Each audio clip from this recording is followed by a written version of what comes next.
Forest reserves are forest reserves designated under the Land Use Act because every land has a land used. I'm somebody that is very conversant with managing land. Land is in the hands of state governors and the federal government in trust. But Nigerians don't need the permission of governors or the federal government to settle anywhere, either to be in Lagos or it to be in the forest or the lagoon of Lagos.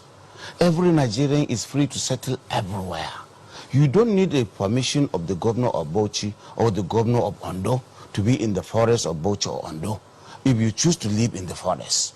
Because under Section 41 of the Constitution, you are free to settle. That's why I said the forest belongs to Nigeria under the Land Use Act. But certainly it's in trust, held by the state governors and the federal government, and specifically in the hands of the FCT minister.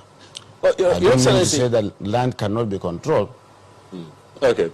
Well, or cannot be managed, but to say that this land that we are talking, this forest that we are talking about, yes, belongs to the state and the federal government, and Nigerians don't need our permission to settle there, and therefore nobody should expel any man from any forest or any city or any town, except if he is found to be criminal and it is not expulsion, he should be arrested and punished. Well, I don't know if you have been able to, if you have now reconciled, you know, with your brother governor in Ondo State over, and maybe your brother governor in Benue State, but you were former FCT minister, and only today we're reading that the FCT has banned open grazing.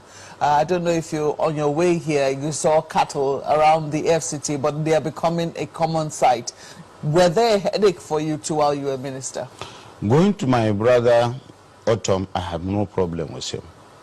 My problem with Autumn is that Autumn knows that he is my friend. And the affinity and the primordial harmony between the Tipman and the Fulani has been destroyed during his regime because of this ban on open grazing and expulsion. If I go back to history, there was a saying that a Fulani man would allow his cattle to stray into a Tipman's farm, and the Tipman ate them. And when he asked them, he said, Munchi, we have eaten them. And they became playmates. That cordiality has been destroyed. I'm so sad. I'm going back to Oyo, Ondo. I can't understand where a governor, a senior advocate of Nigeria. You didn't think there was a misreading of his statement? I mean, have you seen did you see the statement which he released? No, I have seen the abuses, the encomium he passed on me, but I have given him benefit. Maybe he didn't understand. I'm talking about the initial statement that the Ondo State government released. Yeah, did you see it? The 4-paragraph statement. Yes, it's just coming to expulsion, that they should leave the forest. That is the summary of it.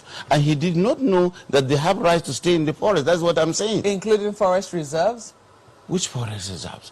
Fulanis are in the forest reserve. Which forest reserve? To do reserve for what? Grazing is what we have. The land, the forest is a reserve for that. Is it reserve for what? Okay. That Fulani should not enter the forest. Well, don't ask him. I think that, you know, while governors are, you know, clearing that,